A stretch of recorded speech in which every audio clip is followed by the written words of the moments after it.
That is not an empty shaft. The north wall is moving again. Mother is still outside. The old well. Put every blanket near the stove. You think there is a room below it? The stone did not fall straight. Air came back through the shaft. Warm air. Warmer than this cabin. Early settlers built these below the frost line. If the roof stones are intact, it may still stand. Large enough for families? If they built it properly. That hole saved every life here. No. The people who built it did.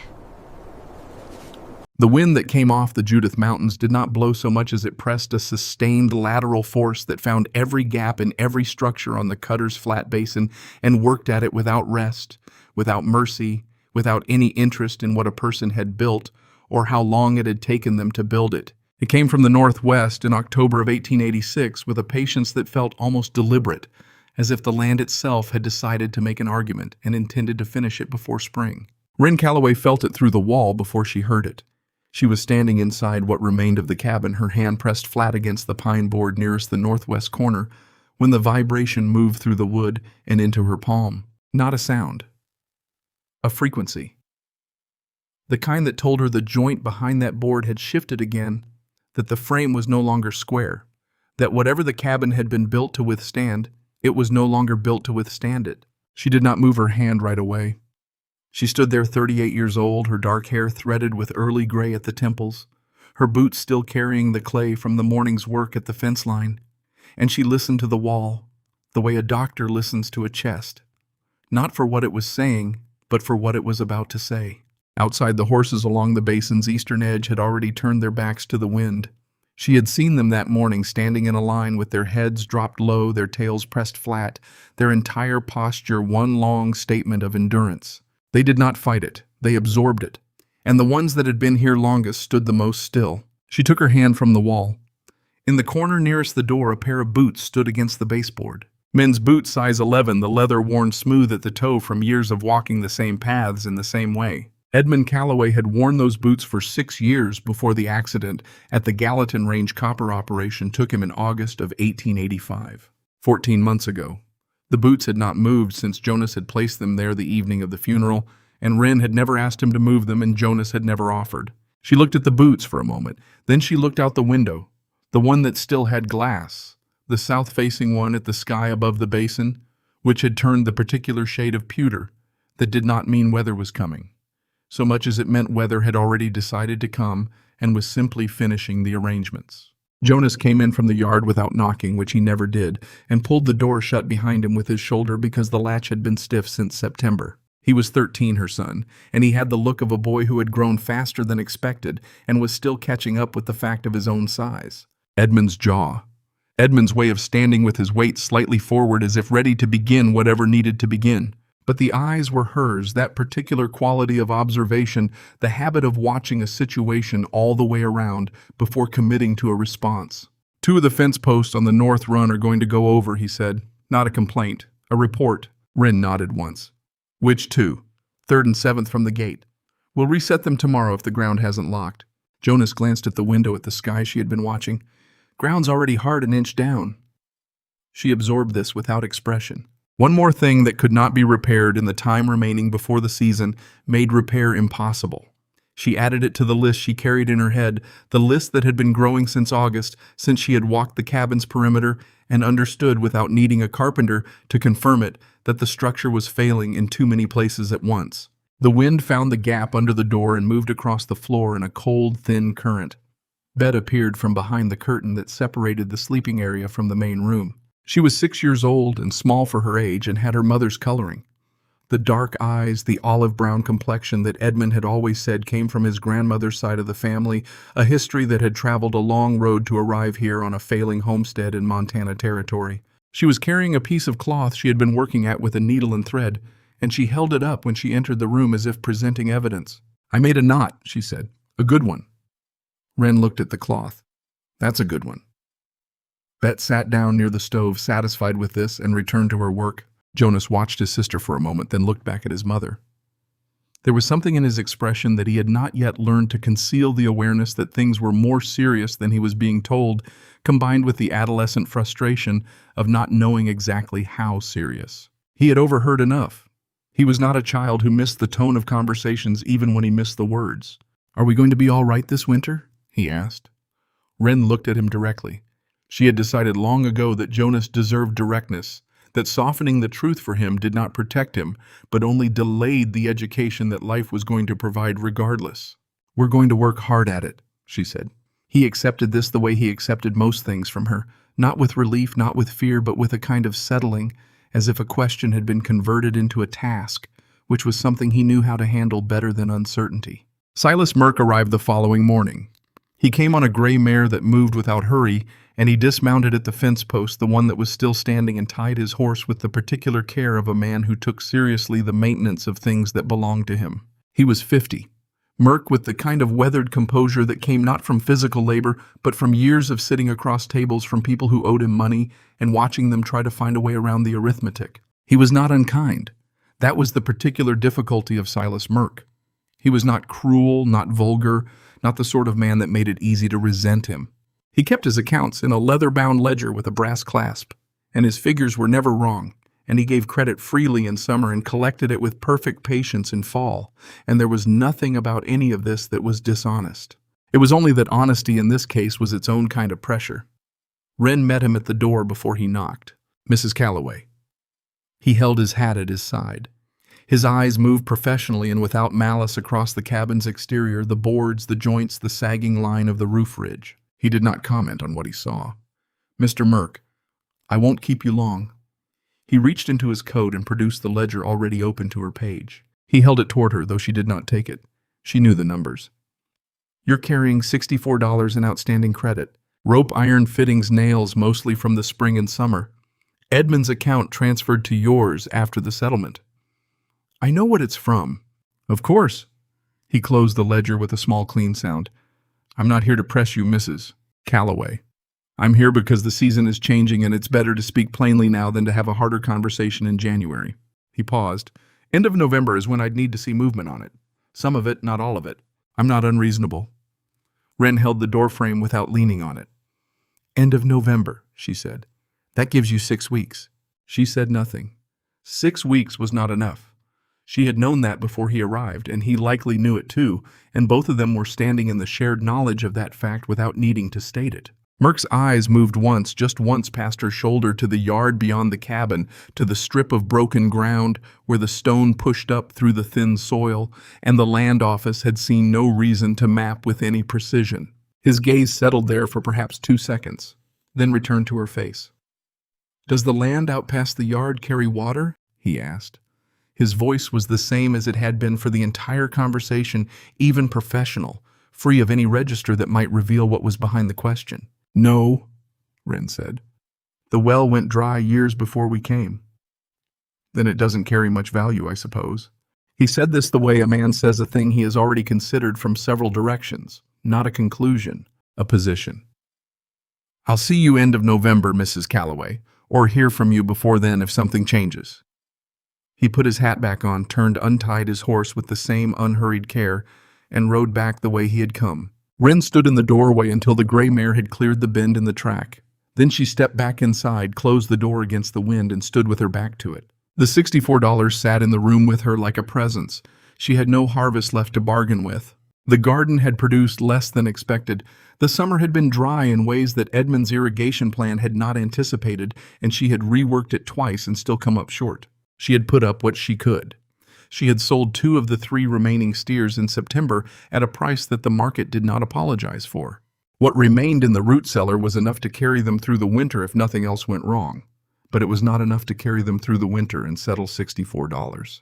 That evening she put Bet to sleep early and sat at the table with Jonas across from her and laid it out the way Edmund had always laid out problems without decoration in the order they actually existed. The cabin was failing. The debt was real. The season was closing. They had 3 options: accept the offer that had been made twice now by neighbors to take them in for the winter, sell something they could not afford to sell, or find a third thing that was not yet visible. Jonas listened without interrupting. When she finished, he was quiet for a moment. Then, "What's the third thing?" Wren had no answer to give him yet. "I don't know yet," she said, "but I'm going to find it." He looked at her with the particular quality of attention that meant he was deciding whether to believe something, Not whether it was true, but whether it was the kind of thing that could be made true by the person saying it. He had seen her work. He had watched her reframe 3 fence sections alone after the July storm, watched her negotiate the steer price without flinching, watched her handle the paperwork of Edmund's estate with a thoroughness that the county clerk had not expected and had not quite known how to respond to. He nodded. It was not the nod of a boy reassured. It was the nod of someone who had decided to trust a calculation. The morning after Merck's visit, Wren walked the property before the light had fully established itself. She did this sometimes when a problem needed thinking, not sitting and thinking, but walking and thinking, the kind where the body's movement seemed to shake loose whatever the mind was holding too tightly. She walked the fence line, the yard, the strip of broken ground behind the outbuilding. She was not looking for anything in particular. She was moving through the land the way she had always moved through problems, by being present in them until something that had not been visible became visible. The dry well sat at the far edge of the broken ground, ringed by a low lip of stone that someone had built with more care than the surrounding land suggested they might have bothered with. It had been here when Edmund filed on the property.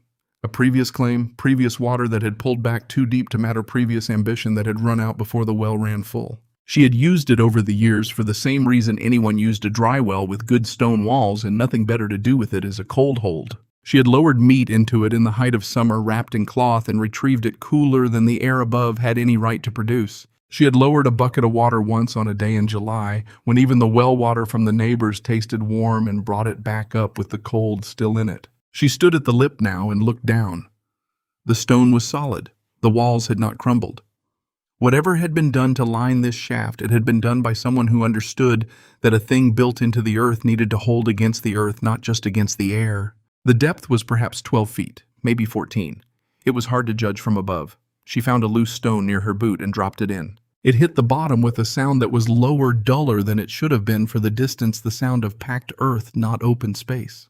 The air that came back up at her was not cold, in the way that night air was cold. It was the other kind of cold, the still kind, the kind that did not move, that did not carry heat away from her face, the way the wind across the yard was doing right now at 7 in the morning with the temperature already low and falling. She stood there for a long time.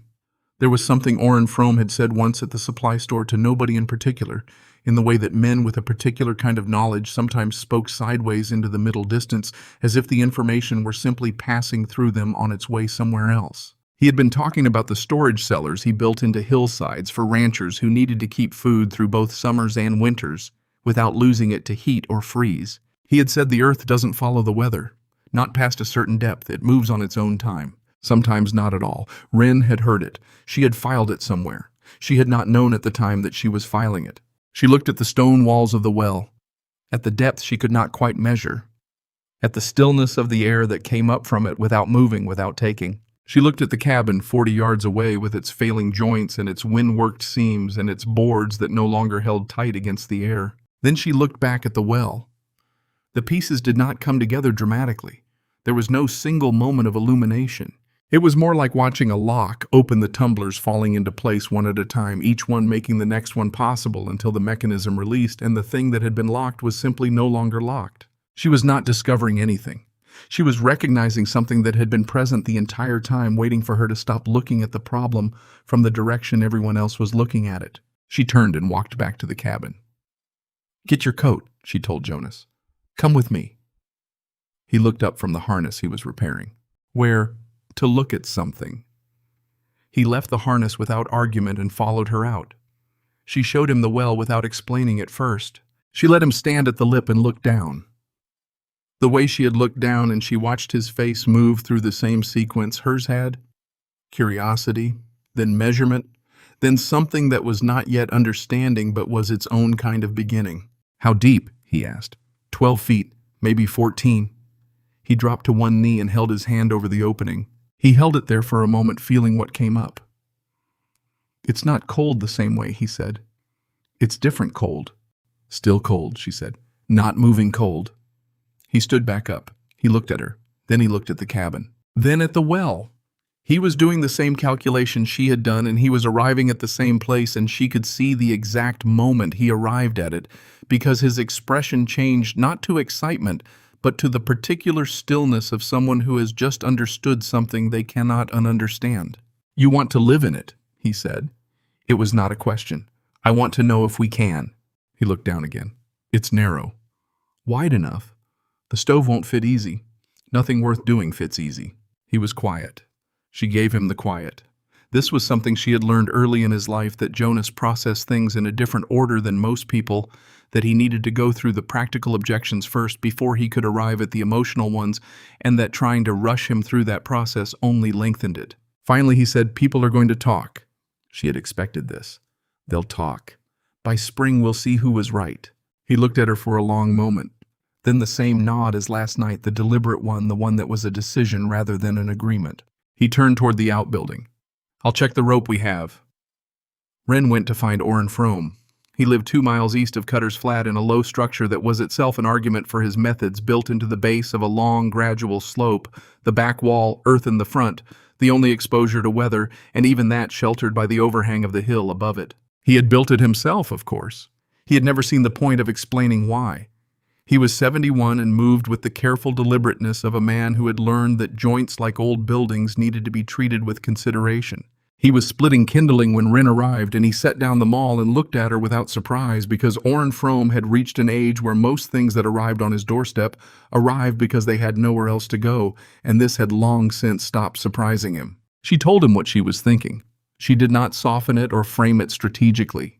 She said she had a dry well 12 or 14 feet deep, stone-lined, and she needed to know at what depth the earth stopped responding to weather the way the surface did. Orrin listened without moving. When she finished, he was quiet for a moment, looking at some point between them that did not correspond to anything physical. "Deeper than a man stands," he said. "Past that, the ground changes how it works. It doesn't follow the air above it the same way. Cold comes slower, sometimes not at all or not in the same winter." He picked up the maul again, which was his way of indicating that the useful portion of the conversation had concluded. "My daughter would know more about the specifics of it than I would. She's been doing the work longer than she gets credit for."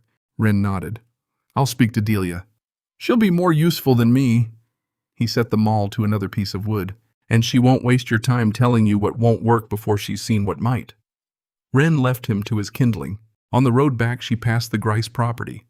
Harlan Grice's operation, the largest in the Flat Basin, 300 acres, with a proper barn and a crew of 4 that dwindled to 2 in winter. Harlan himself was at the fence line near the road inspecting something on a post, and he looked up when she passed. He had the build of a man who had done heavy work for 30 years, and whose body had recorded all of it wide through the shoulders, deliberate in his movements, with the air of someone who had been right about enough things that being right had become a personality. He did not speak to her. He watched her pass with the expression of a man cataloging information, and she felt the weight of that cataloging, the way she always felt it, not quite hostility, not quite dismissal, but the particular quality of attention that men like Harlan Grice gave to situations they had already concluded were going to require their eventual intervention. She did not slow down. She did not look back. That evening she took full account of what she had, not what she needed, not what would be ideal, what existed right now in this yard, in this outbuilding, in this failing cabin that was going to be someone else's problem by morning if she could find a way to make that possible. Cottonwood planks, rough cut, pulled from the partial floor replacement Edmund had begun 2 years ago and never finished. Uneven, mismatched in length, but sound through the core. Wool sacks, 3 of them worn thin at the seams, but intact, the kind that had already been used past their intended life and were therefore exactly the kind of material that proved itself reliable rather than merely appearing so. Blankets. An iron stove that had come from an abandoned way station 8 miles north, the kind of stove that weighed more than any reasonable person wanted to move, but which held heat in its iron walls long after the fire had dropped. Rope, good rope, hemp. 2 lengths that together would handle serious weight if rigged correctly. Scrap timber. Straight pieces, some of them capable of taking load if set right. None of it matched. None of it had been designed for this purpose. But taken together in the half-light of the outbuilding with the wind pressing at the walls, she could see it differently, not as a collection of mismatched objects, but as a system that did not yet know it was a system. She pulled the planks out and sorted them by length. She checked the rope for fray. She found the stove and put her hand on it the way she had put her hand on the cabin wall, testing, measuring, making a determination about what it could carry and what it could not. The stove was sound, heavy as a judgment and twice as immovable, but sound. Jonas came in while she was measuring rope. He stood in the doorway of the outbuilding with a lantern that made the light move in the wind. What do we start with? The stove goes down first, she said. Everything else follows. But the stove is the hardest part, and we need to solve it first. He looked at the stove. He did the calculation, visibly weight rope the opening of the well what a mistake would cost. We need a crossbeam over the mouth, he said. Something to run the rope over so we're not lowering it freehand. There's straight timber in the back corner, 3 pieces long enough. He went to look. She watched him move through the outbuilding with the lantern and thought 14 months ago he was a boy who helped when he was asked. Now he was a boy who was solving problems she had not yet articulated. She did not know exactly when that had changed. She suspected it had changed the morning he placed the boots in the corner and had not needed to be told why. They worked until the lantern oil ran low, laying out what they had, determining what they needed.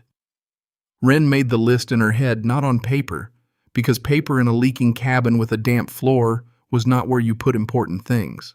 She made it in the same place she made all the important lists now in the part of her that had over 14 months become significantly more reliable than any external system she had previously depended on. When they went in, Bet was asleep. Wren stood over her for a moment in the dark, watching the small chest rise, the fingers curled against the blanket edge. 6 years old. She asked questions that adults were afraid to answer. She made knots and wanted them acknowledged. She had her mother's eyes and Edmund's stubbornness and her own particular quality of trust, the kind that was not naive but simply had not yet encountered enough betrayal to become guarded. Wren tucked the edge of the blanket more securely and went to the table. She sat in the dark for a while. Not because she had nothing to do, but because the dark sometimes was where she could think most clearly without the visual information of the cabin's failing walls, without the accumulation of evidence that the situation was what it was. She thought about Orrin Fromm's words, "Deeper than a man stands. The ground changes how it works." She thought about Silas Merck's eyes on the strip of broken ground beyond the yard, his question about water that had not quite been a question about water. She thought about the stove and the rope and the cottonwood planks and the 12 or 14 feet of stone-lined shaft that had been sitting on this property since before anyone could remember being used for nothing. Carrying nothing, meaning nothing until now. She thought about what Harlan Grice had said at the supply store 3 weeks ago. She had not been present, but Mary Sutton had told her in the way that Mary Sutton always conveyed information with genuine concern rather than malice, which somehow made it land more cleanly. He said a woman alone with 2 young ones this winter's not the place to be learning lessons. Mary had reported, her voice carrying the apology of a messenger. Wren had said nothing at the time. She said nothing now, sitting in the dark. But she noted it. She had a habit of noting the things people said when they believed they were describing facts, because the line between a man describing a fact and a man describing his own expectations of you was often thinner than it appeared, and she had learned the hard way that allowing one to become the other was its own kind of surrender. The wind pressed at the northwest corner. The board vibrated. The frequency moved through the wood the same as before. She put her hand on the table flat, the same way she had put it on the wall, and felt the cold coming through the floorboards. Then she stood, blew out the lamp, and went to sleep on the decision she had already made hours ago. She had learned that about herself too. She did not always know when she had decided something. But the body knew. The body had already settled into certainty before the mind had finished presenting its arguments, and if she stayed quiet long enough, the mind eventually caught up. In the morning she would go see Delia Fromm. In the morning she would begin moving the stove. The cabin wall worked against the wind through the night, losing the argument the same way it had been losing it for months, 1 degree at a time, one failed joint pressing a little further out of true. Wren heard it in her sleep without waking the frequency of something that had been built to hold and no longer could. She did not dream. She had not dreamed much since August of 1885. Sleep had become in the year and 2 months since Edmund purely functional, a resource she managed rather than a respite she sought. You slept because the body required it. You woke when the body had taken what it needed. You did not linger in either direction. What she woke to just before first light was not a sound from the cabin. It was an absence of sound from outside the particular silence that followed a wind shift, that moment between one direction and another when everything paused as if drawing breath. She lay still and listened to that pause. It was brief. Then the new direction established itself, not the northwest anymore, but north-northeast, colder, drier, without the intermittent softening that the northwest had carried. This was not the same wind. This was what came after the wind that came before. She had lived in this basin long enough to understand its sequences, the way weather here announced itself in stages, each one more committed than the last. She rose before Jonas or Betty stirred. She dressed in the dark, put on her boots, and went outside into the pre-dawn cold. The ground was iron underfoot. Not soft frozen, not the yielding freeze of early October, solid an inch and a half down, at least maybe more, by the fence line, where the drainage took the water away from the surface and left it more exposed to what came from above. She walked to the well. She stood at its lip in the gray pre-dawn with the new wind at her back and looked down into the shaft and felt the air that rose from it. Still, unmoved. The same temperature it had been yesterday, which was the same temperature it had been a week ago when she had first thought to measure it this way. The weather had changed twice since then. The ground below had not changed at all. That was the thing. That was the entire thing present in that rising column of still air. The ground did not change when the weather changed. It moved on its own time. It moved slowly. And that slowness, which had always seemed like an absence of something useful, was precisely what made it useful now. She was not standing at the edge of a dry well. She was standing at the edge of the only stable thing on this entire property. She went back inside, woke Jonas with a hand on his shoulder, and said 3 words, "Today we start." He was on his feet before she had crossed the room. The crossbeam went up first. Jonas had selected the 3 straightest pieces from the back of the outbuilding timber that had come off the way station salvage the previous spring, cut to rough length, but never assigned a purpose. He worked without being directed, measuring the well's mouth by eye, setting the beam across the stone lip at the angle that would center the load, rather than let it swing toward either wall. Wren watched him make this determination not by calculation, but by the same instinct she had used on the rope the night before.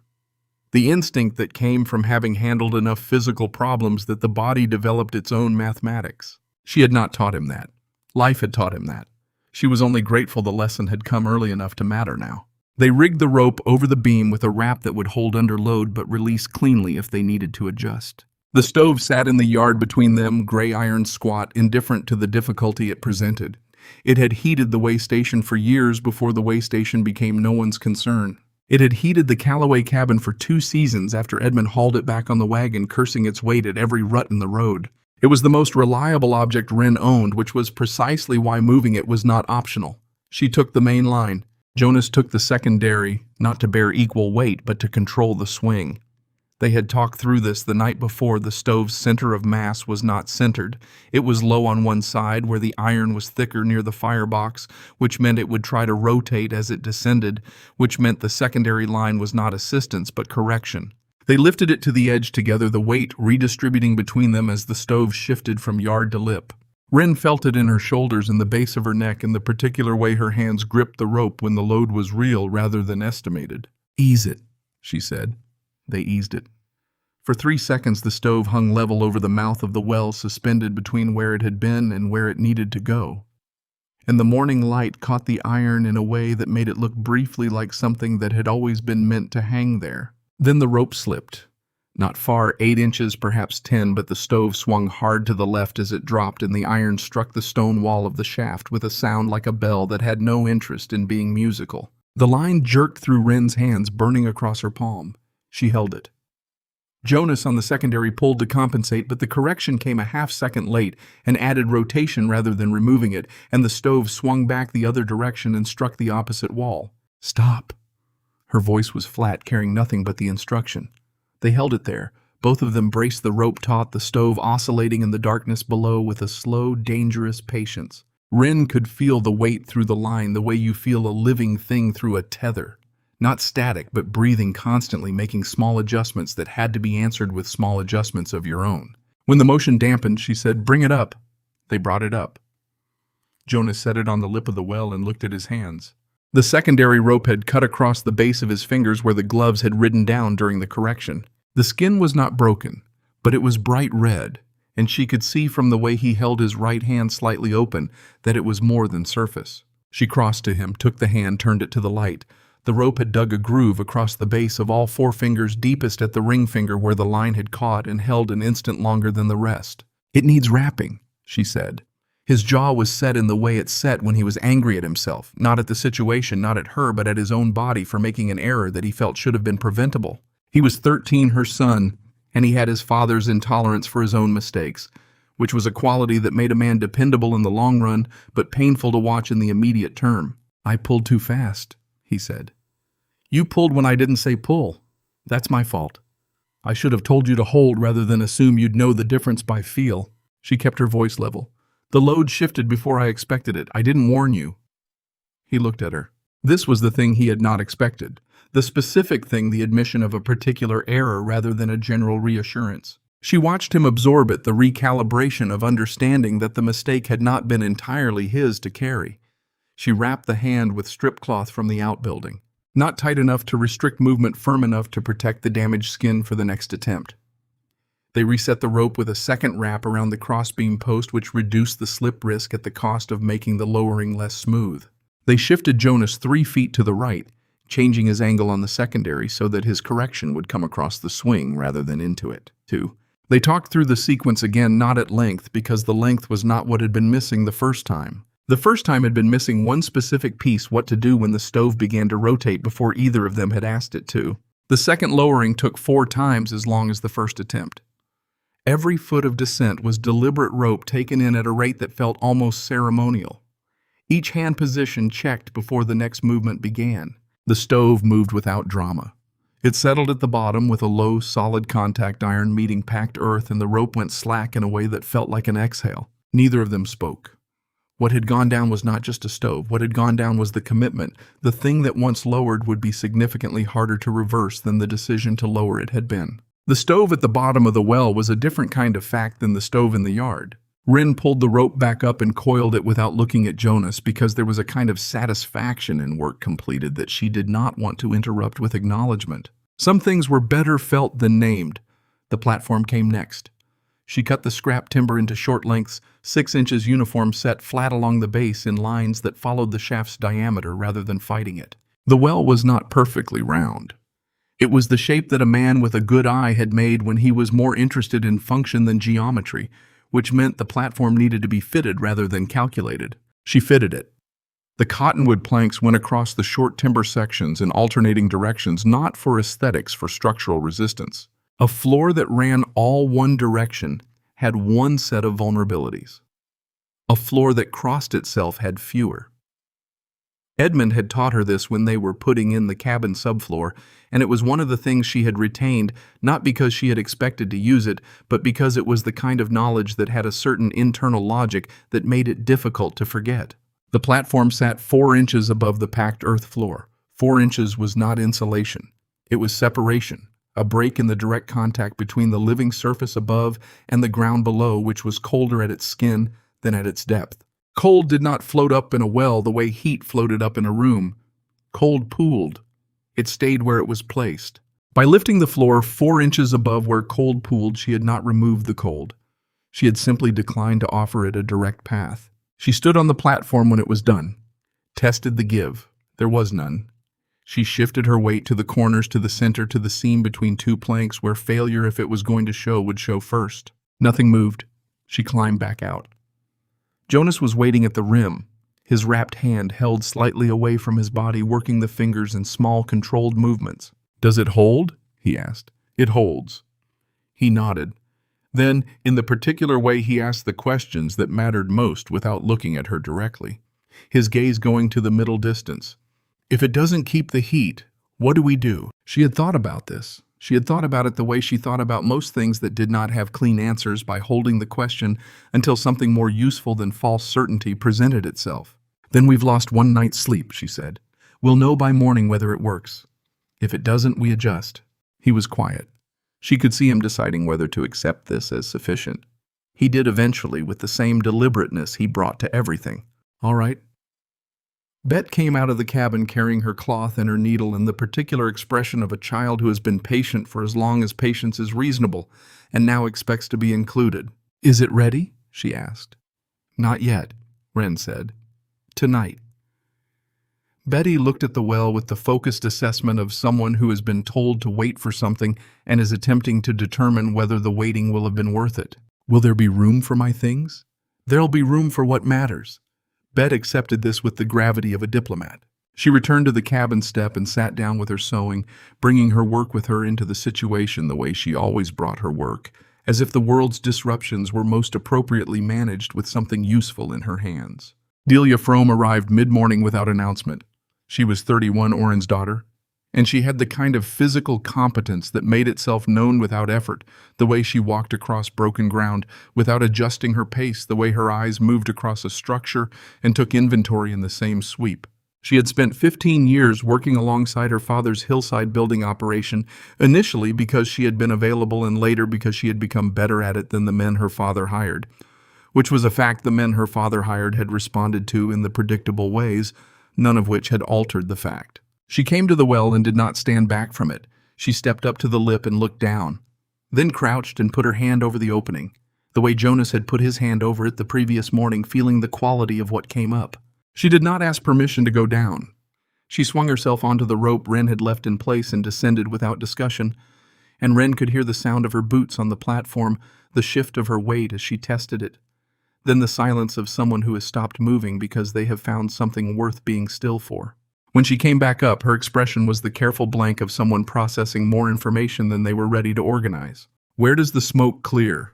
Her voice was direct technical, the same register her father used when he was giving a measurement rather than an opinion. Wren indicated the pipe she had fitted through the gap between the stone wall and the top of the platform frame, angled upward at 12 degrees, just enough to encourage draw without creating a path for the wind to push back down. Delia studied the angle. "In a strong north wind, it'll back up. You need offset, put the exit on the south face of the stone rather than the north so the wind crosses it rather than enters it." I was going to check that tonight. "Check it before you light the stove, not after." Delia moved around the rim, looking at the mouth of the well from different positions. "What about moisture? 3 people breathing in a closed shaft, you'll have condensation on the stone inside of 2 nights.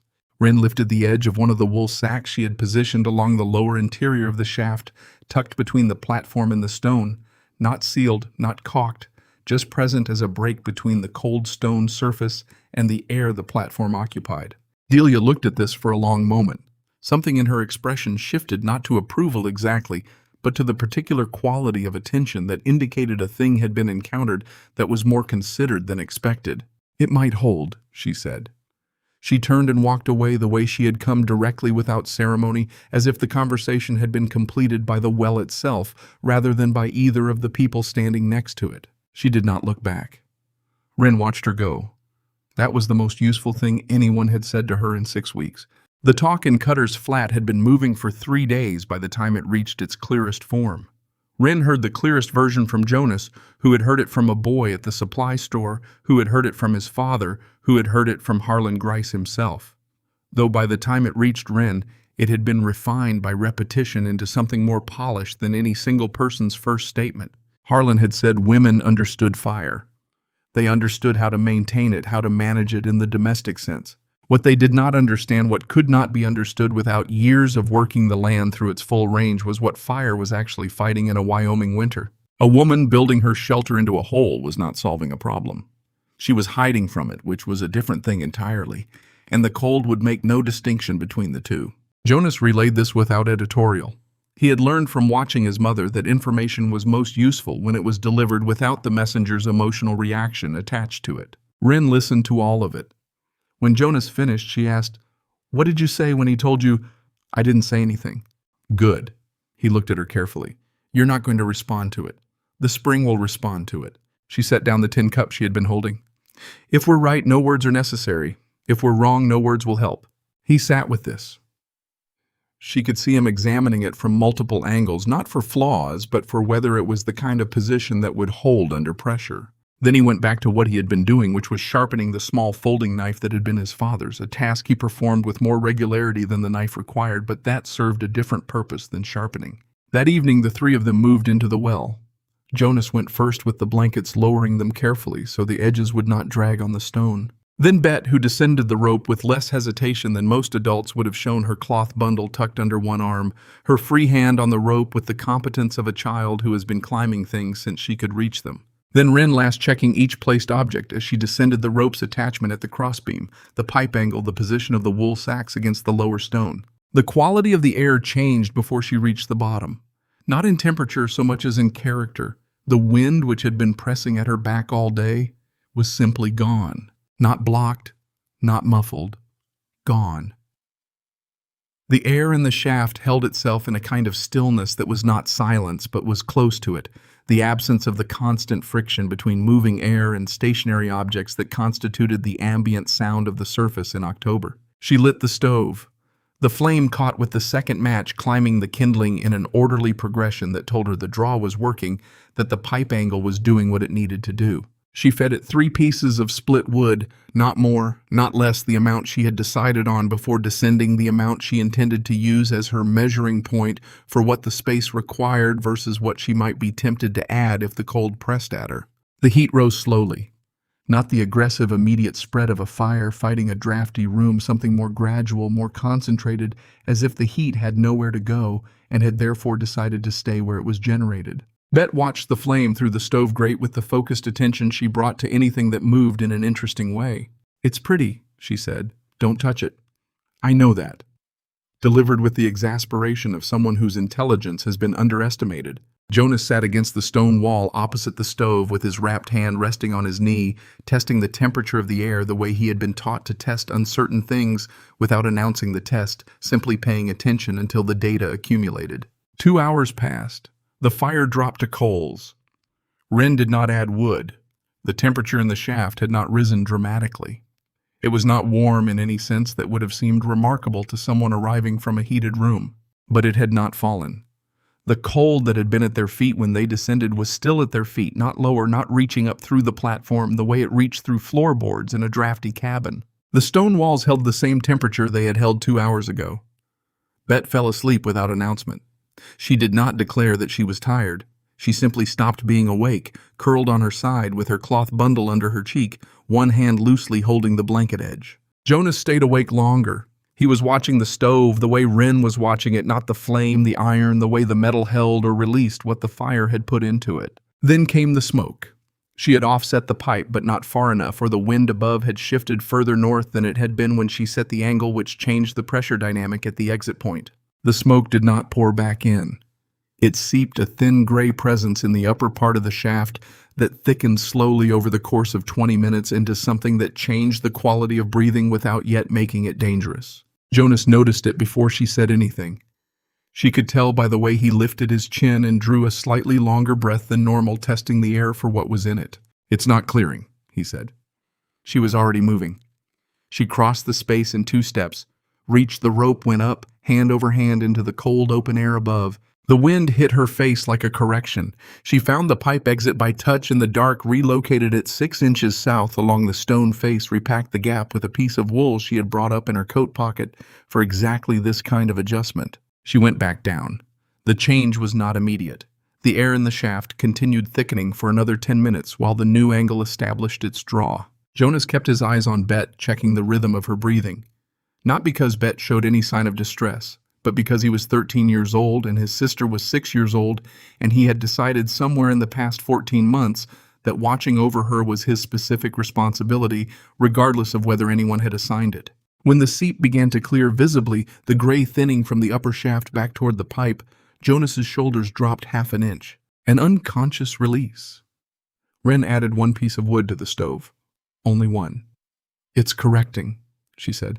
"How long did you know it might do that?" "I suspected it when Delia told me to offset the exit." She banked the fire with the small iron tool she had packed. "I should have corrected it before we came down. That's on me." He was quiet for a moment. Then Delia said offset before lighting, not after. "She did." "Why didn't you?" "Because I was thinking about 3 other things at the same time and I ranked that one wrong." She looked at him across the small space. "Write it down if you need to. When Delia Frome tells you the sequence, follow the sequence." He almost smiled. It was the specific almost smile that appeared when she said something that acknowledged the full absurdity of a situation without collapsing under it. It had been his expression since he was small, this particular frequency of amusement that could coexist with seriousness rather than displacing it. They slept. Not well, not badly. Wren woke twice in the night, once when the fire needed a single piece of wood, once when Bet shifted and made a sound that resolved into continued sleep. Both times the air in the shaft was the same temperature it had been when she closed her eyes. The cold above was doing what cold did in October in this basin. It was dropping, working through the night without rest, finding every surface it could reach and taking from it. She knew this not by any instrument, but by the sound the wind made when it crossed the stone lip above them, a clean, dry sound, the sound of air that had shed its last moisture and become simply cold, moving fast across the land. Below, nothing changed.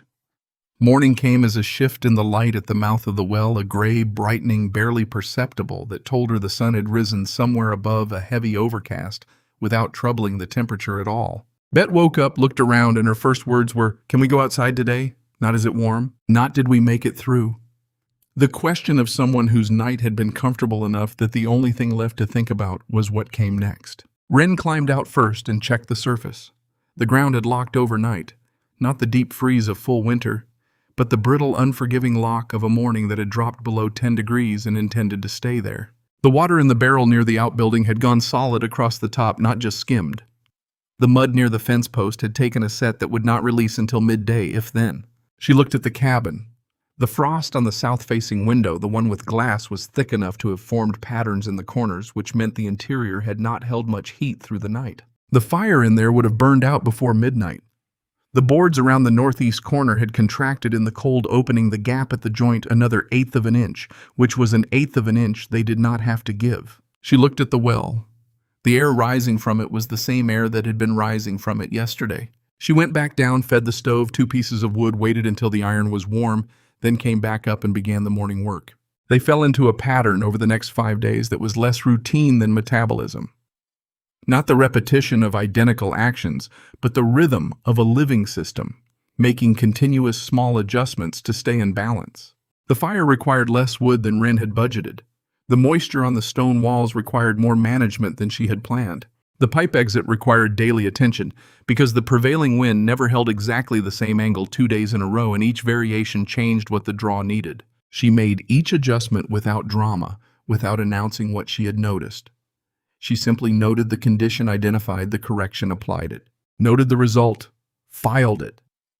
Delia Frome came back on the 5th day. She arrived in the evening, not the morning, and she did not announce her purpose. She walked to the well and sat at the rim with her legs over the edge and looked down at the arrangement below the platform. The stove, the wool sacks along the lower walls, the way the smoke pipe entered the stone at its adjusted angle. She did not speak for a long time.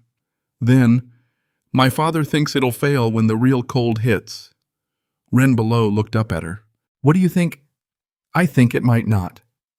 Delia's voice carried the specific caution of someone who has seen enough structures fail to know that confidence and probability were not the same thing. "The principle is sound. The execution is rougher than I'd have done it, but rough doesn't mean wrong."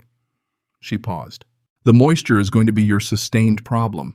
The pipe will hold in most wind conditions now, but moisture builds over weeks, not nights, and once the stone is saturated on the inside, it changes the thermal behavior. What would you do?" "I'd create a low point for drainage at the base of the east wall. One channel barely an inch wide. Lets the condensation run to a collection point rather than redistributing across the floor." She tapped the stone with her boot. "And I'd put something dry charcoal or dry sand if you have it in the gap between the platform edge and the stone. Pulls moisture before it can settle." Wren nodded once. Both of those things were actionable. Both of them were things she had not seen because she had not had Delia Frome's 15 years of watching hillside structures succeed and fail. "I'll do both tomorrow," she said. Delia climbed down briefly and ran her hand along the base of the east wall, checking for wet. There was some. Not much, but present, and she could feel in the way she touched the stone that she was measuring how quickly it was developing rather than whether it was there at all. She came back up without speaking further about it. When she left without ceremony, the same way she had arrived, directly, without announcing either her coming or her going. But in the morning, Wren found something folded at the lip of the well, a piece of waxed canvas, heavy, the kind used to line the interior of storage cellars against ground moisture. It was folded cleanly, set with deliberate placement, left without note or attribution. Wren held it for a moment. Then she brought it down and fitted it along the base of the east wall where Delia had indicated, pressing it into the gap between stone and platform with the handle of the iron poker until it seated properly. She never asked Delia about it. Delia never mentioned it. This was the language they had, not of words, but of problems identified and problems addressed, of knowledge passed sideways rather than delivered from above. It was the language of people who trusted each other's competence more than their own need to be acknowledged for it. On the 7th night, the temperature dropped sharply. Not the main event, not the thing that would come in January, not the storm that the old men in the basin had been predicting since August. with the quiet authority of people who have survived enough repetitions to recognize the early signatures. This was a preliminary night that bottomed out somewhere in the single digits above zero, that locked the trough solid by 8 in the evening, that made the horses stand in their particular freeze posture without moving from first dark until past sunrise. Above ground, the fireplaces in Cutter's Flat worked through the night. She could see the smoke in the morning, thicker than it had been, more continuous, the smoke of fires that were being fed on demand rather than managed through the dark hours. The Sutton place, the Grice operation, the 2 homesteads east of the road, all of them burning harder than they had been burning the week before. Wren had added 1 piece of wood at midnight. 1 piece. Jonas woke that morning before she did something he had not done since before Edmund died, because the cold in the cabin had always reached him before it reached her, had always pulled him out of sleep before he was done with it. He woke now, not to cold, but to the particular mental state of someone who had slept without interruption, and whose body had, in that uninterrupted sleep, arrived at a conclusion about something it had been testing. He lay still for a moment. She could tell by his breathing that he was awake, that he was not moving, because he was examining the temperature of the air without yet deciding what it meant. Then slowly he sat up. He looked at the stove, which had 1 coal left glowing dull orange in the dim light. He looked at the stone walls. He looked at the platform under him. He pressed his palm flat against the cottonwood plank, the way she had pressed her palm against the cabin wall the morning this had all begun. "It's the same," he said. Not to her specifically. To the air, to the space, to whatever part of himself had needed confirmation.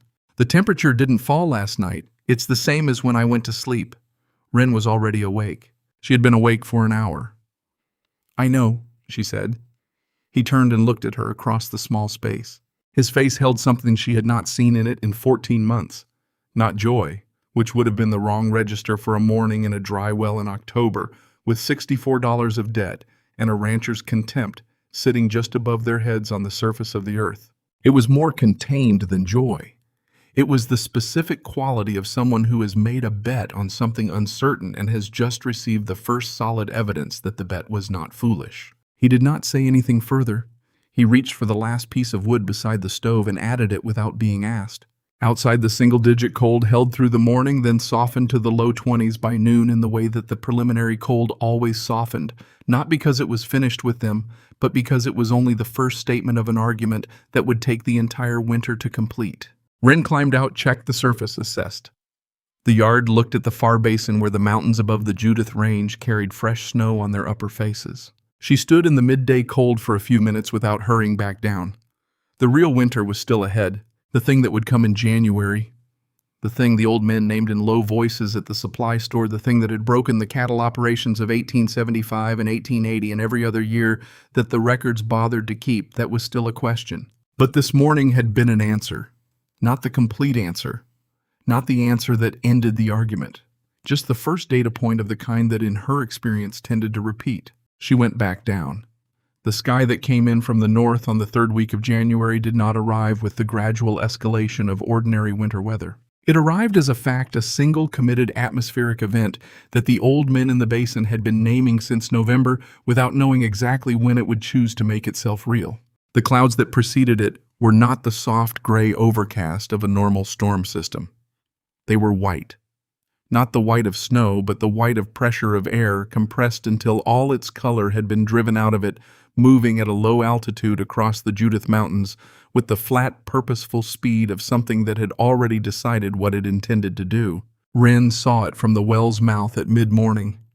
She had come up to check the pipe exit, which she did every morning now without needing to remind herself, the same way she checked the rope, the crossbeam, the moisture line at the east wall base. These were the habits that a working system generated in the people maintaining it. Not rules imposed from outside, but responses to the system's own requirements. The body learning what the system needed before the mind finished formulating the instruction. She looked at the sky for a long time without moving. The mountains had disappeared, not into cloud cover, into something more total than cloud cover. The northern horizon had become a single white mass with no depth, no variation, no suggestion that anything existed beyond it. It was moving. Not fast in the way that spring storms moved with visible energy and direction. Slow in the way that pressure moves, displacing everything in its path without urgency because it had no doubt about the outcome. She went back down. "We're going to need more wood at the bottom," she told Jonas. Her voice carried no elevation, no alarm. It was the voice she used when a fact required action, rather than response. Not much more. 3 extra pieces stacked against the east wall, dry ones from the center of the pile. He was already pulling on his coat. They spent the next 2 hours moving what needed moving, not frantically, not with the overreaction of people who did not understand what was coming, but with the particular efficiency of people who had been preparing for this by existing in the system for 3 months and now understood its requirements precisely. 3 extra pieces of wood. The waxed canvas fitted more securely along the base of the east wall. The pipe exit double-checked at its angle. A second blanket for Bet retrieved from the outbuilding before the outbuilding became inaccessible. Bet accepted the extra blanket with the gravity she brought to all logistical decisions. She folded it with more care than was strictly necessary for a blanket that was about to be slept under, which was her way of participating in the preparation with the tools available to her. Jonas did not ask questions about what was coming. He had seen the sky himself from the crossbeam check he always performed when Rin checked the pipe, and he had read it the same way she had. He was 15 months into the education that loss had accelerated, the education that taught you to read the world's signals before they became the world's demands. The storm arrived in the early afternoon. It did not begin with snow. It began with wind, the kind that did not gust but simply increased in a single continuous movement, like a door being pushed steadily open by someone who had no intention of stopping. The temperature, which had been in the low 20s when Rin descended for the last time, dropped 14 degrees in the first hour. She knew this not by any thermometer, but by the quality of the air at the pipe exit, which changed from the dry cold of an ordinary January day to something drier. Still something that had shed even the residual humidity of normal cold, the kind of air that came only from very high pressure moving very fast across frozen ground for very long distances. Then the snow came. Not falling, moving. It arrived horizontally driven at eye level, visible through the well's mouth as a white sheet rather than individual flakes. Within 20 minutes of its arrival, the opening of the well was framed by drifting white on 3 sides, the storm reorganizing the surface of the basin according to its own geometry. Down below, none of this reached them the same way. The wind pressed across the mouth of the well above. It crossed the pipe exit at the angle Delia had calculated. It moved around the stone lip with its tremendous indifferent force, but the shaft below did not receive what the surface was receiving. The physics that had held through October through November through the single-digit test night of December held now without negotiation. The still air in the shaft remained still. The temperature, which had settled over 3 months into a narrow range between 31 and 34 degrees, regardless of what the surface was doing, held within that range. The fire burned at its regular level. Rin added wood on the regular schedule. The iron stove did what iron stoves do when they are not being asked to fight more than they can fight it maintained. What came through the well's mouth were sounds. The wind above was not silent. It moved across the stone rim with a resonance that transmitted down the shaft as a low, continuous tone, not the whistling that wind made through gaps in wooden structures, but a deeper register, almost subsonic, the sound of something very large moving very fast across an open space. Rin heard it without being inside it, which was a distinction that mattered more than she had anticipated. There was a difference between knowing that a thing was happening above you and being inside the thing, while it happened a difference that the shaft made concrete in a way that 3 months of theoretical preparation had not quite captured. Then in the early evening of the first night, a different sound came. It was not the wind. It was from the direction of the Grice operation, northeast, perhaps a quarter-mile far enough that in ordinary conditions it would not have been audible from the well. But the storm had done something to the acoustic quality of the basin, stripped away the ambient noise of normal weather, and in that stripped-down acoustic landscape the sound carried cleanly. It was cattle. Not the normal low register of settled animals, not the occasional shifting sound of a herd at rest. This was a different frequency, higher, more continuous. The sound of animals that had been cold long enough that cold was no longer a condition they were tolerating, but a crisis they were responding to. Bet heard it. She lifted her head from her blanket and listened with the absolute attention children give to sounds they cannot identify. "What is that?" Rin looked at the direction the sound was coming from. "The cattle," she said. "Mr. Grice's." Bet listened for another moment. "They sound wrong. They're cold." Bet considered this with the seriousness it deserved. She lay back down but kept her eyes open, still listening the way she processed things that troubled her, not by stopping her attention, but by continuing it from a position of greater physical comfort. Jonas had not moved. He was sitting with his back against the south wall, his hand loose on his knee, his eyes fixed on the place where the sound was coming from, as if the stone could be made transparent by sufficient attention. He was doing the calculation. She could see it in the set of his jaw, the slight tension around his eyes. He was calculating what that sound meant for animals in a barn that Harlan Grice had spent 30 years building and improving, what it meant that those animals were audible in distress from a quarter-mile away through a January storm, what it implied about the gap between what a structure built above ground could provide and what the cold was demanding in return. The sound continued for another hour. Then it changed not to silence, but to something reduced, a lower register, fewer animals contributing to it. Then sometime after midnight it stopped. The three of them were awake when it stopped. None of them said anything about what the stopping meant. They did not need to. Out on this land in this winter silence where there had been distress had only one meaning, and it was not relief. Bet eventually slept. Jonas stayed awake longer. Wren sat beside the stove and fed it one piece of wood at the time she had decided to feed it, and listened to the storm above them continue its work without interruption, without mercy, without any awareness of what it was costing the people in its path. She thought about Edmund. Not in the way she had thought about him in the weeks after his death, with the specific pain of recent loss, the way a new wound is conscious of itself with every movement. This was a different kind of thinking. The thinking that comes 18 months out, when the person is no longer present but the shape of them still organizes the space they used to occupy.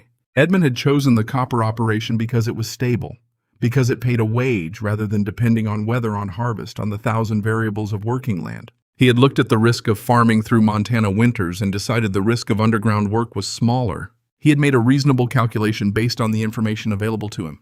The same way she had made her calculation about the well, the same way everyone made every decision with incomplete information, best available reasoning, no guarantee. The copper had not been stable. The copper had been the thing that killed him. She was not angry about this. She had spent considerable time, over 18 months, examining the anger and finding underneath it something more honest.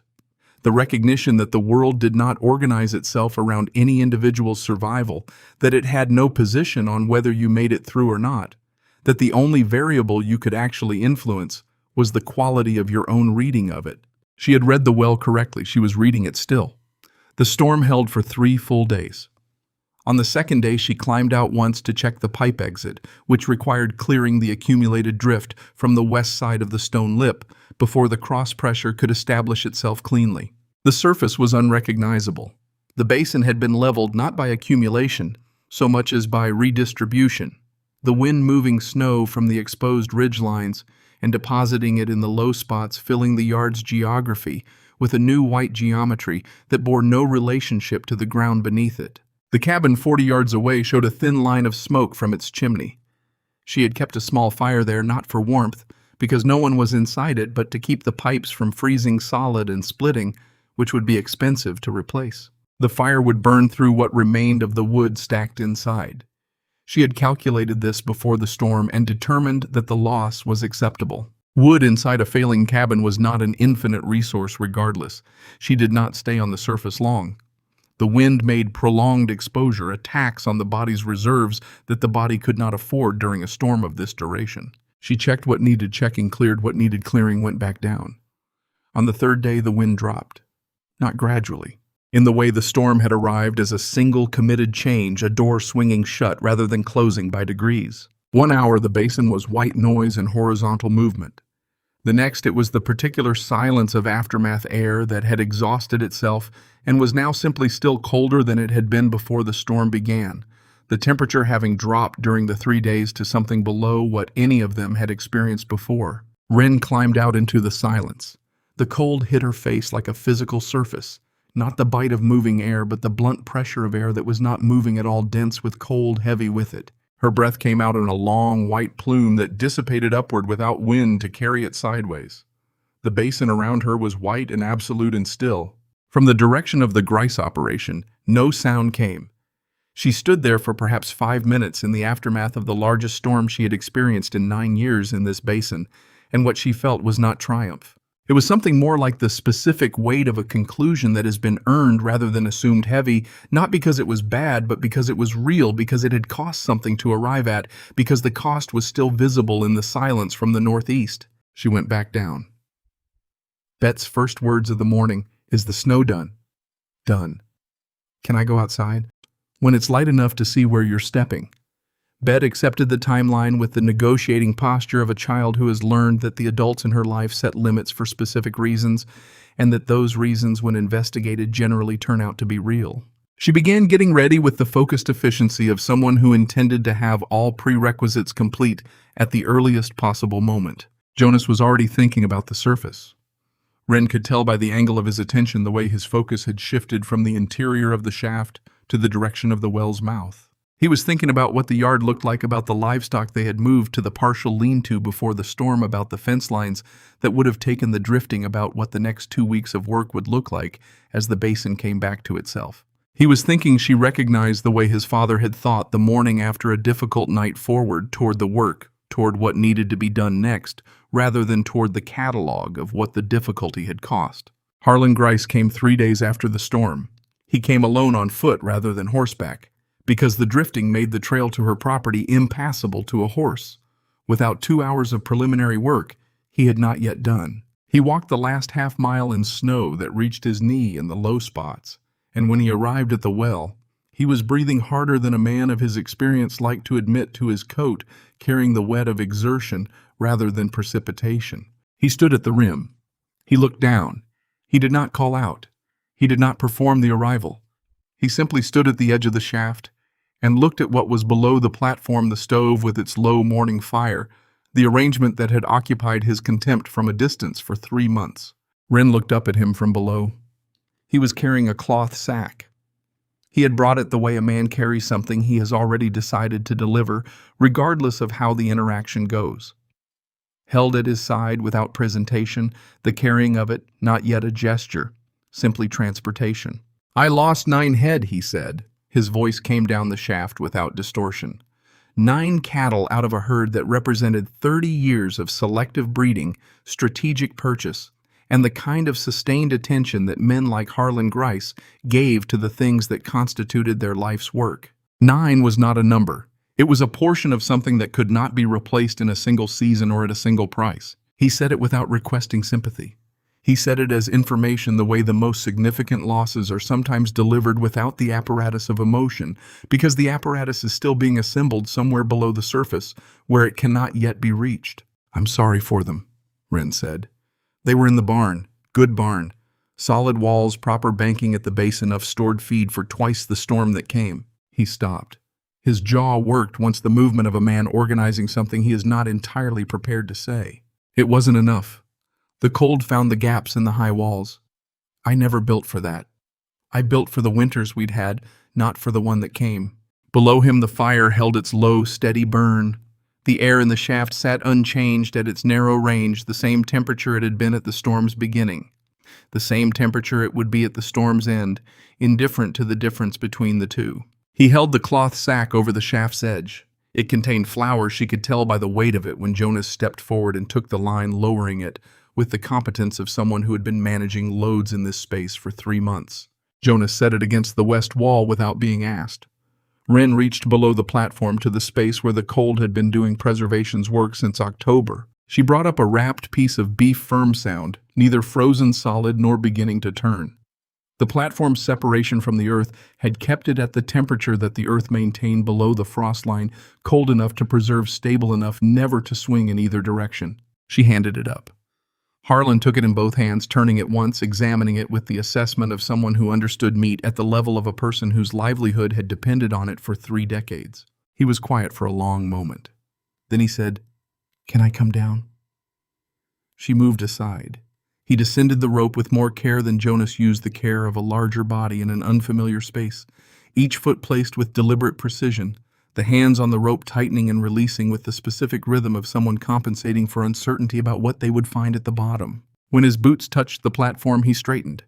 He stood in the space that was not warm but was contained, that was not comfortable in any conventional sense but was steady in a way that the surface above him was no longer steady. He breathed in, out.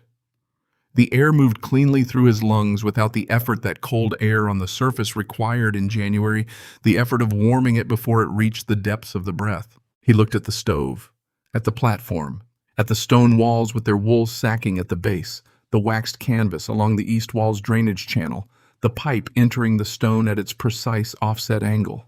He looked at Jonas, who was watching him from the north side of the space, with the expression of a boy who has learned to observe a situation all the way around before deciding what it means. Harlan Grice stood in the well that he had publicly described 3 months ago as a grave. The time that passed was not brief. It was not performative. It was the genuine duration of a man allowing a conclusion to form at its actual speed rather than the speed he would have preferred. I was wrong.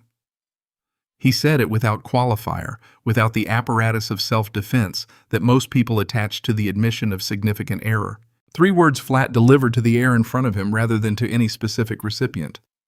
Jonas was still watching him. The boy's face carried something that was not satisfaction, it was beyond satisfaction, which was an emotion still attached to the original contest.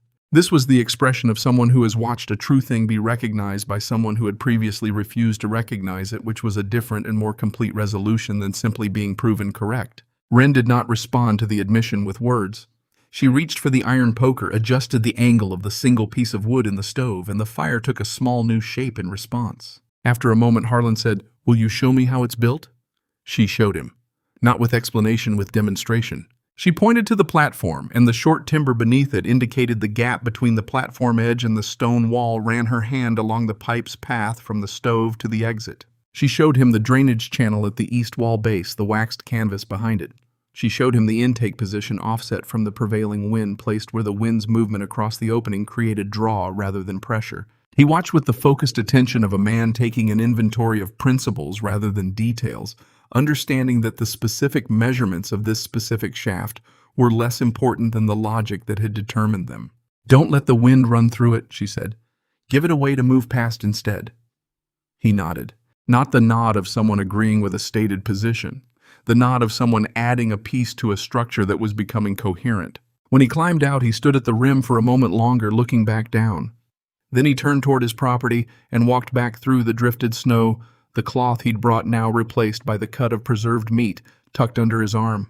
The next morning, Delia Frome arrived with 2 men from the East homesteads, whom Wren recognized but had never spoken to at length, brothers named Pell, who had filed on adjacent parcels 3 years prior, and built 2 cabins that faced the prevailing wind, with the cheerful miscalculation of people who had not yet spent 3 winters in the basin.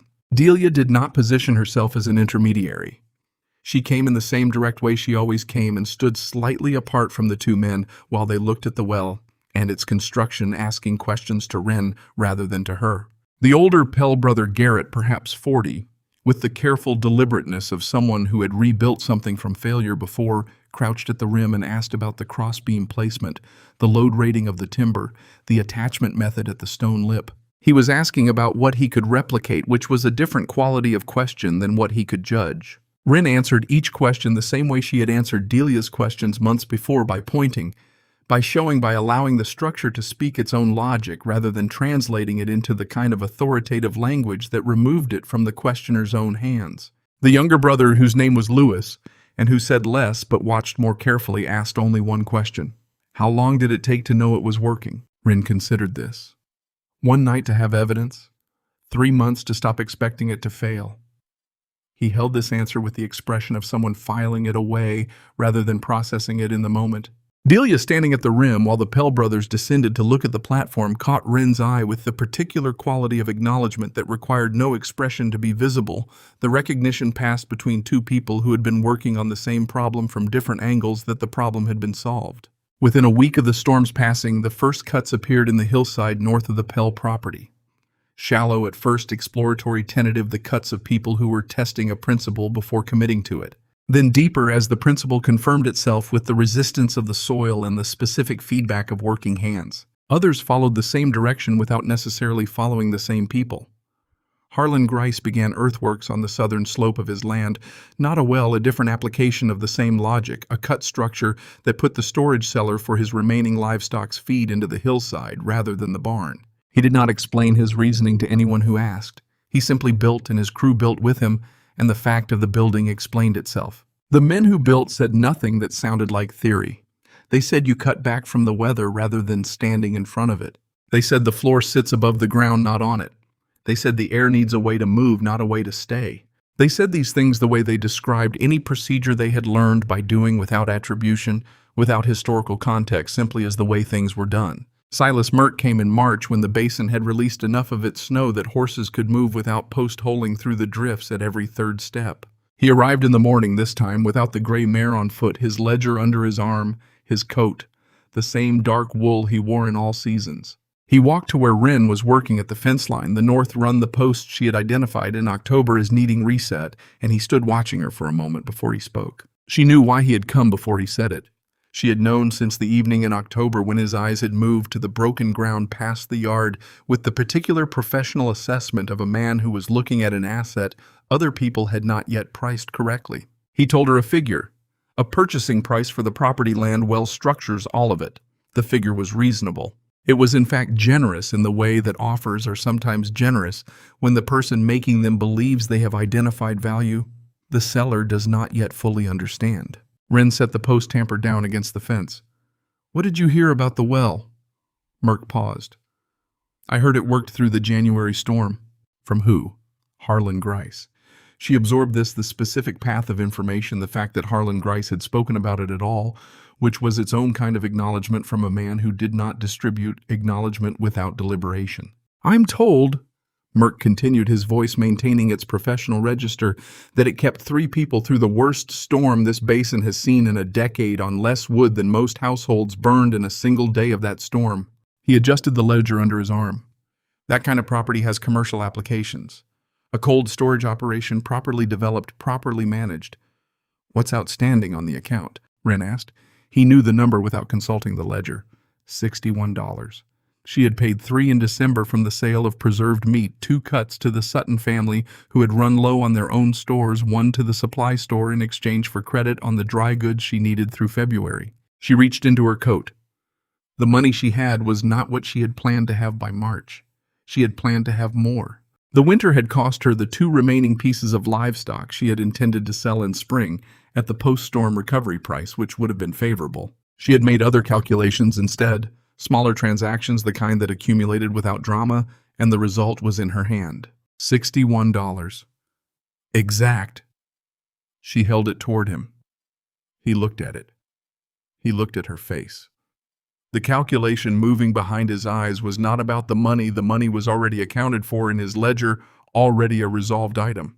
The calculation was about what had just happened, what it meant, what the woman who had spent October through March living in a dry well and emerging in March with the debt settled in full was likely to do with the property he had just offered to purchase. He took the money.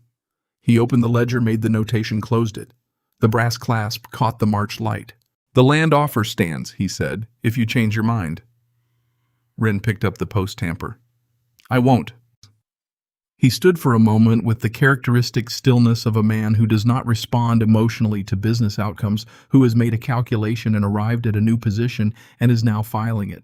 Then he walked back toward the track, and she listened to his footsteps on the softening ground until they moved beyond what she could hear. She drove the post another 3 inches into the earth that was beginning just barely to accept things again. Summer came with the particular relief of a season that followed the hardest winter in recent memory. Not a comfortable summer, not a summer free of work, but one in which the work was building rather than simply surviving. The ground accepted fence posts again. The creek that fed the east pasture ran full through June from snowmelt. The cabin, which she had allowed to serve out its remaining utility through the spring while she made other arrangements, was finally emptied of what could be kept and released from what could not. She chose the building site the way she had chosen the well, not by what looked best, but by what the land offered that would work. A low slope to the north of the yard, backed by a rise that deflected the prevailing wind before it could gather force against a wall. The soil was thin there and poor for crops, which was exactly why the land office had not considered it worth noting in the original survey. What it offered was stability, a slope that would hold the structures back into earth, rather than exposing it to sky on all sides, a position that would allow her to use what 3 months in the well had taught her about where heat went and where it did not. She built into the hillside, not a dugout, A proper structure with timber framing and cut stone, a floor raised 4 inches above the subgrade in the rooms most prone to ground-cold openings, placed where the winter's prevailing wind would pass across them rather than through them. The windows were smaller than a cabin of comparable size would typically carry, set deep in the walls where they could admit light without becoming paths for heat to leave. It was not beautiful in the way that buildings built to impress are beautiful. It was the kind of beautiful that comes from a structure that does exactly what it was built to do and does it without straining the beauty of a well-maintained tool of a joint that fits without forcing.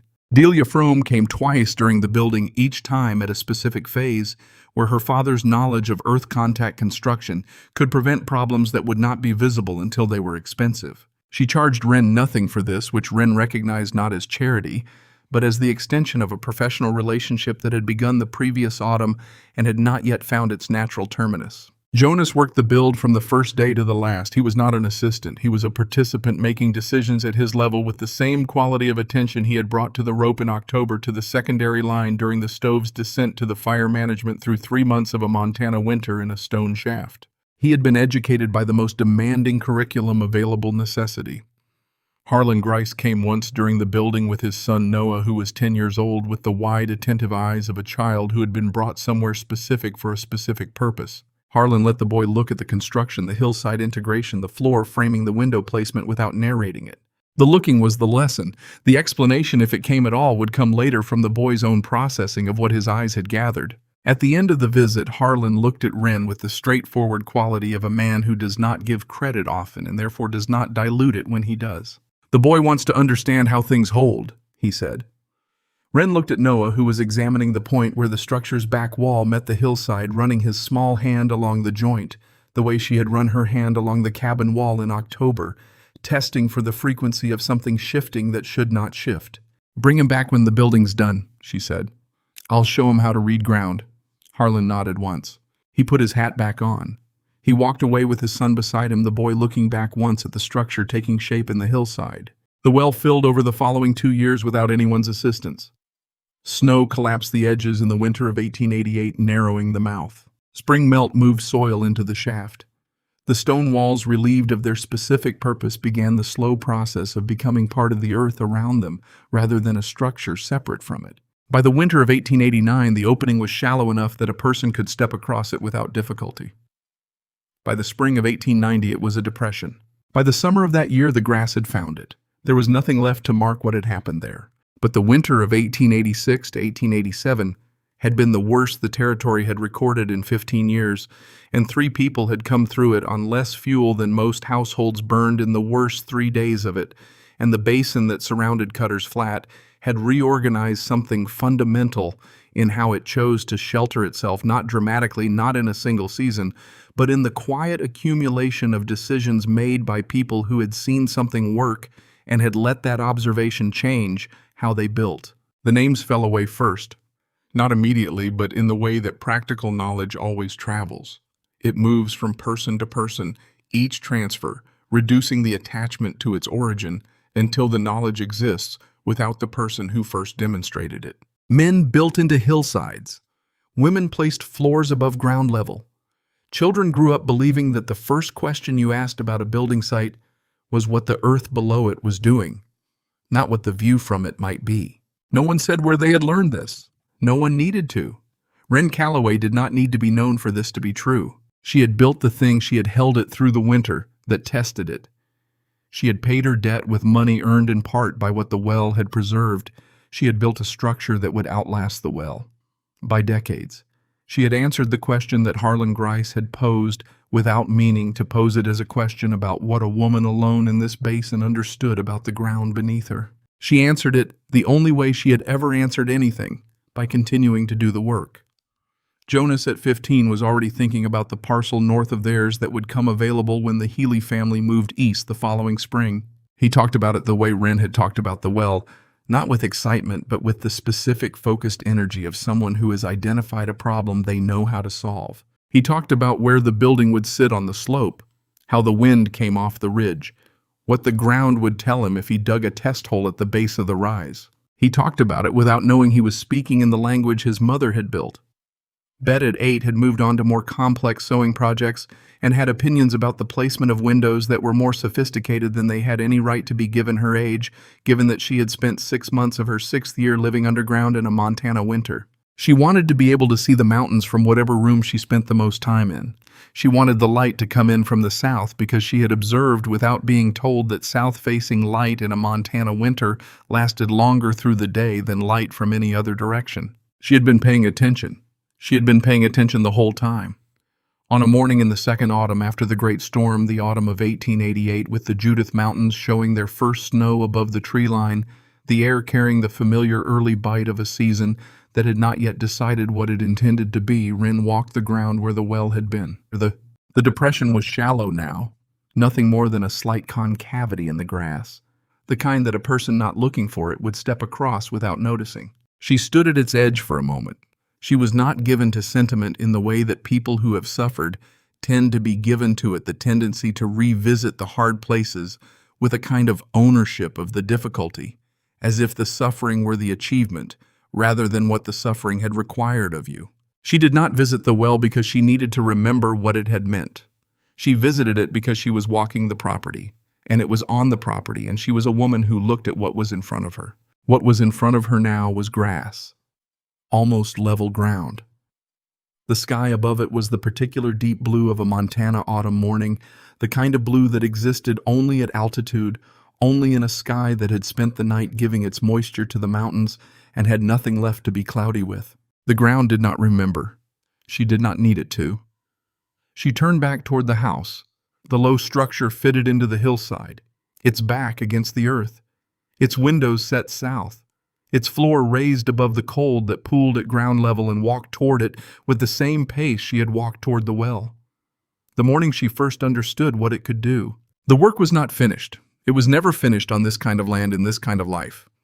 But it had changed in character, less fighting, more maintaining the difference between a body that spends its energy on survival and a body that has survived long enough to spend its energy on living. She went inside.